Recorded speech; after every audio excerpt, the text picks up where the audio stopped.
આજ રોજ બોડેલીમાં વહેલી સવારે આગ લાગતા દુકાનમાં ચિલ્ડ્રનવેરની દુકાન હતી, એમાં ભયંકર આગ લાગી હતી અને સ્થાનિક લોકોએ ઘણી જહેમત ઉઠાવીને આગને બુઝાવી છે અને પાછળ પબ્લિક હોસ્પિટલના પાઇપ લગાડીને બધા હાથોહાથ ગામના લોકો લાગ્યા.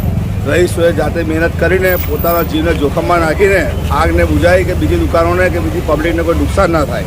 અને બોડેલી નગરપાલિકા હોવા છતાં પણ અહીં આગળ બંબાને ફોન કરતાં 2 કલાક લગીને બંબો આવ્યો નહીં અને રહીશો પરેશાન થઈ ગયા. આગ બિલકુલ એમ જ્વાલામુખીની જેમ ભડકવા માંડી ત્યારે પબ્લિકે પોતે જીવનો જોખમ લઈને આ આગને બુઝાવી છે. અને આવી નગરપાલિકા હોય ને એપીએમસીમાં કોઈ સુવિધા બંબાની હોય ના અને જામુગડાથી 2 કલાકે એ બંબો આવી રહ્યો, એ બહુ દુઃખવાળી વાત છે. અને આ પબ્લિકની કોઈ સેફટી નથી કે ભાઈ આ એપીએમસીમાં આટો કાર્યકર્તાઓ બધા કામ કરી રહ્યા છે પણ બંબાની કોઈ સુવિધા છે નહીં. વહેલી તકે નગરપાલિકા છે તો બોડેલીમાં કોઈ મોટો અકસ્માત ના થાય એટલા માટે પાણીની બંબાની વ્યવસ્થા તાત્કાલિક અને આ વ્યવસ્થા કરવા જેવી છે જેથી આગનો આ સામનો કરી શકાય.